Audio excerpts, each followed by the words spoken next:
Hello, annyeonghaseyo. So yes, onesie's still on, so that means chilling. So to continue, so arriving in South Korea, and my husband got here like a month before. Yeah, like month and a half before me. So he was at the airport to pick me up when I arrived, and it was like so not like the Hollywood. Running. A sister was in her bag. Like I really need you guys to like understand. I literally could sleep for 8 hours on one plane and still have 8 hours left to go.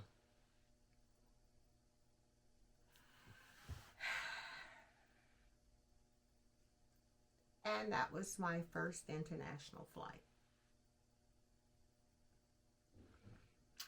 So it was like, and my bags, our household goods were being shipped. It was going to take approximately 2 months. So I was like literally living out of 2 bags.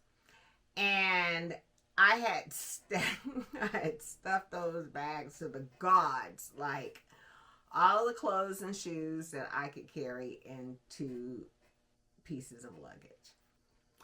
And so when I got here, it was just like dealing with the heavy luggage. I mean, the luggage was so heavy. And just a long flight. I was just highly annoyed, like I was. And I don't know, like I just expected him to be there to help me with the bags. And then it's just like, I have these heavy bags, and then on top of it, I keep looking down at my ankles, and I'm thinking, like, what has happened? Like, they don't belong to me. I no longer had ankles, I had cankles. On long international flights, you need to get up every couple of hours to keep that circulation moving. And I didn't do that. I had purchased some compression socks from Amazon, and when I received them, I had like, what? They were like so tiny, like I could like literally not even put my foot in them, no less than pull them up my leg. So I was without compression socks, and I tried to sleep as much as possible on this flight, so I didn't get up every couple of hours. So I literally kept looking down at my feet, and my ankles and my foot were swollen. I like did not even recognize them. I normally have very narrow feet. And so I'm like just completely in my bed. I'm annoyed. And it's just like, really, we need a do-over. So he's at the airport with flowers, and I'm just like annoyed. And once we, Incheon is a very large airport. So by the time we got to like to catch a cab, and this is another thing. This is our introduction to South Korea. So I made I made reservations from South Carolina for a hotel. So we would just spend the night there in Seoul, and then we'll just get up the next morning or the day after, depending on how I felt or we felt, because it was like a weekend. And so me making the reservation for a hotel from South Carolina, first of all, the hotel indicated that they were near the airport.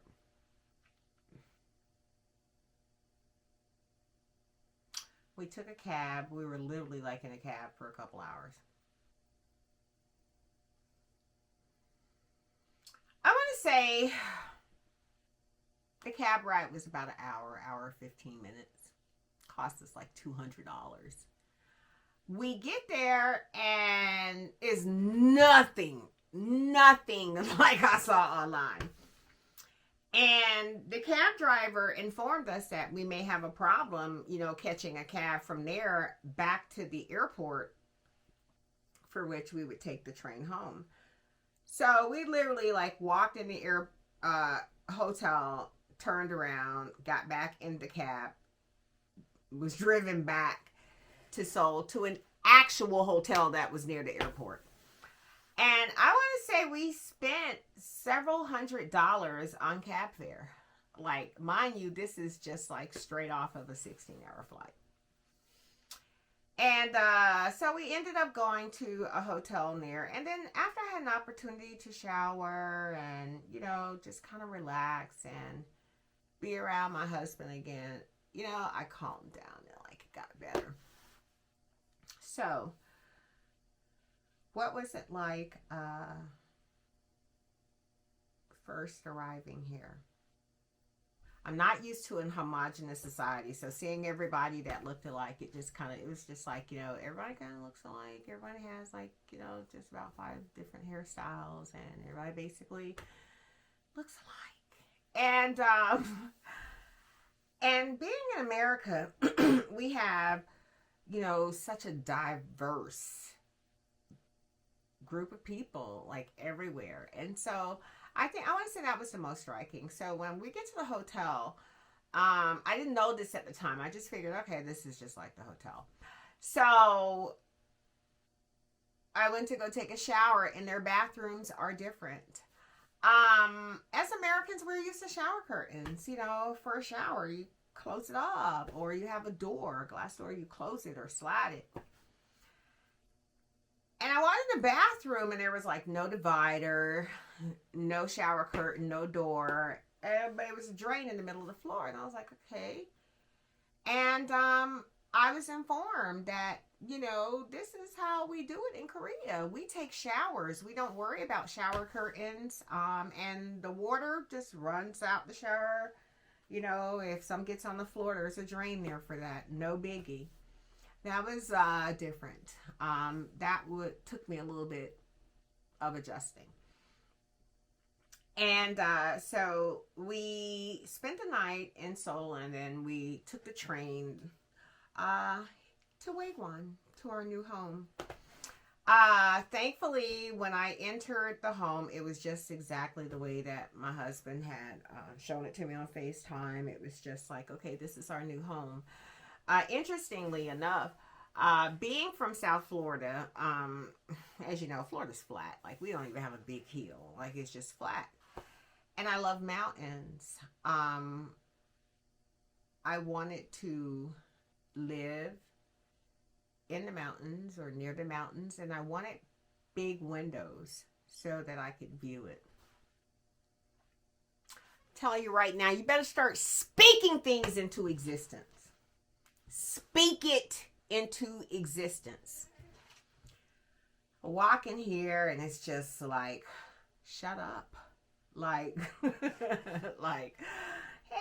Hey, mountain view. Hey, windows. And I said I was going to be okay. The living arrangements are good. It's okay. We got this. And so when I first arrived, I was just simply on this Dora the Explorer. Just let's go see. Everything is new.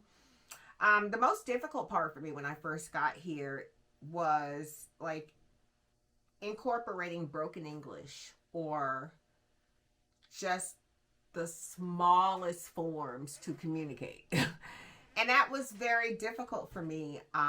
When I first got here, I would speak in whole, complete sentences. And that didn't work for people who did not speak English. It just don't work. So I rely heavily on my husband. And I used to get frustrated because of my inability to communicate effectively. And I never had encountered that before. And I'm okay. I literally would sometimes say, okay, well, how do I say this in the most basic form? And I adapt pretty quickly. And so I stopped like with the long sentences and I broke it down to like, okay, instead of saying, oh, you have a very nice car, or car, hair, purse. And so the language.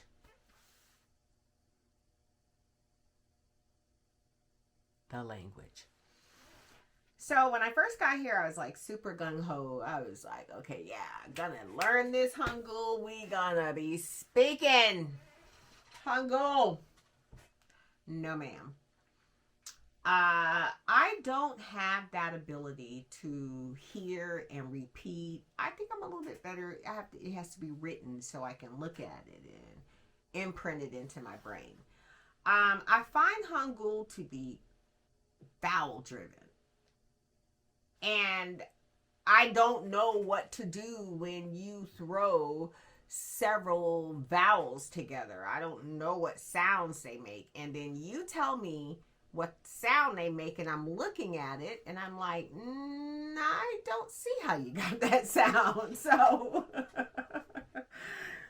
so it has gotten better. Like, I know enough to communicate, to get around. I get around by myself, my husband while he's at work in the day. And if I feel like venturing out, most times I have, enough doctoral studies to keep me busy.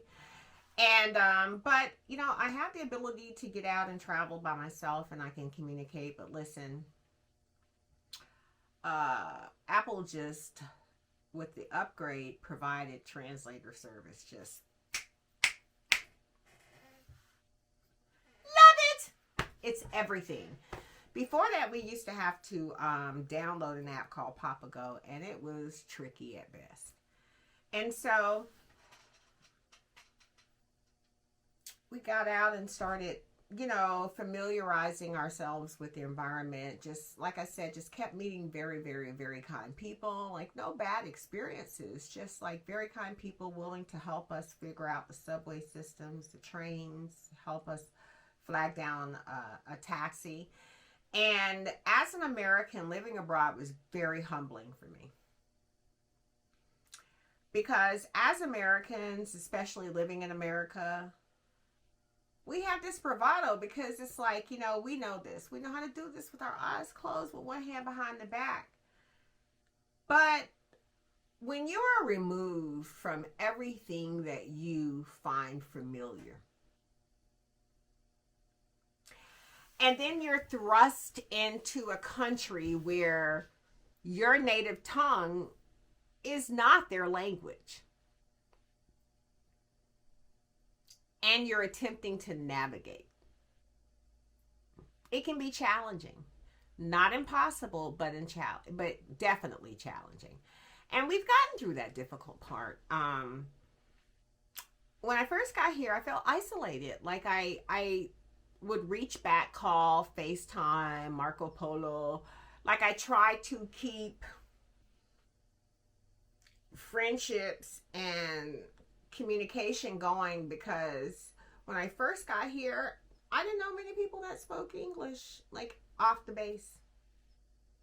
And since I don't work on the base like my husband, like, my interactions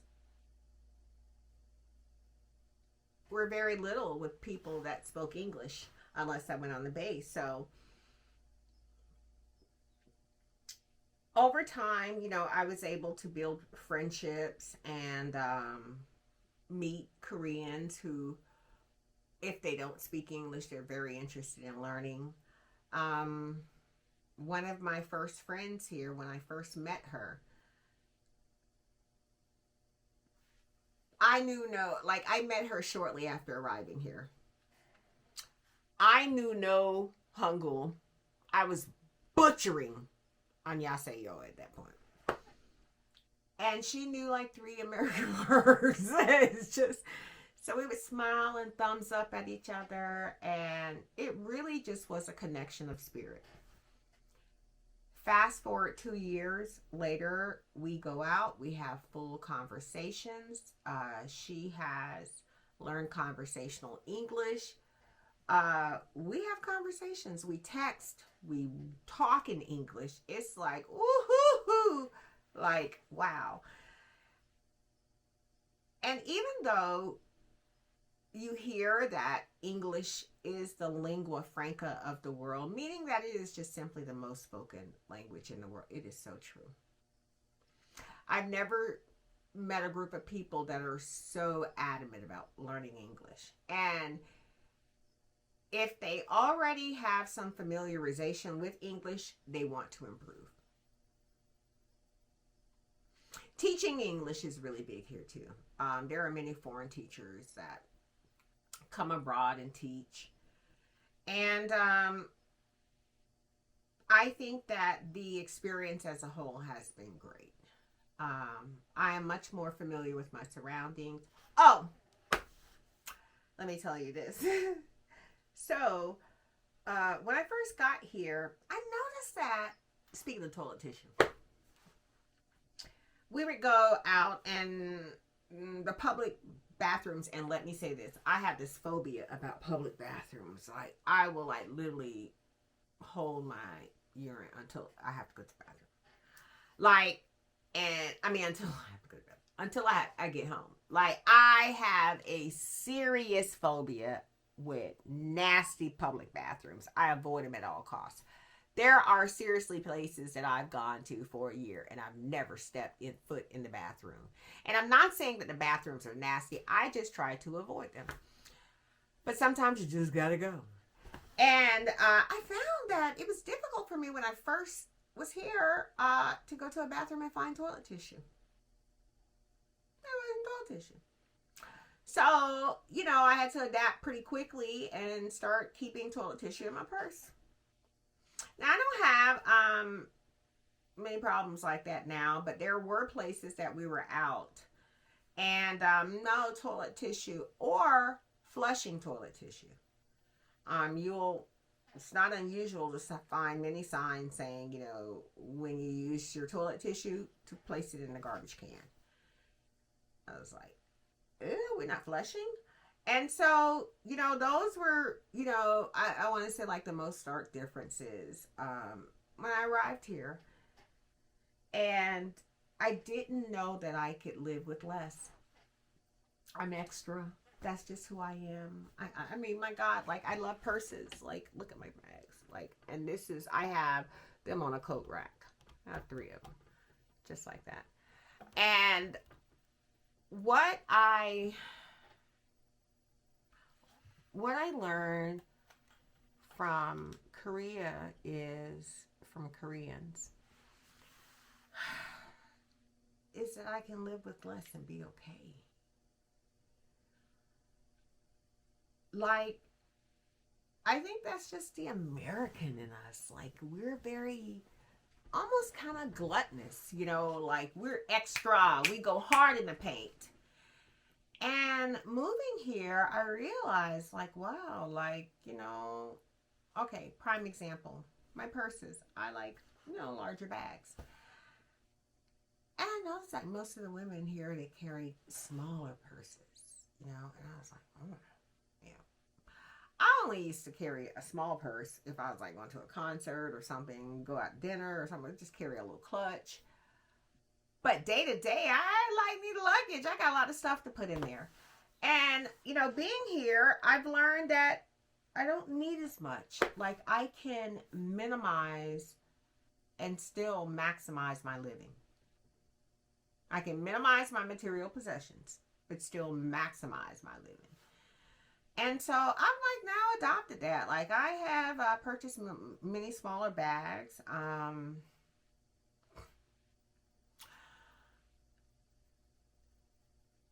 Like, before arriving in South Korea, like, I probably like the Black Imelda Marcos. And I prided myself, I kept my shoes like clean. Like, I could literally have a pair of shoes that's 10 years old and they still look brand new. And when I got here, I realized that no. It's not the focus on maintaining your material possessions. It's in the moments. It's in the experiences.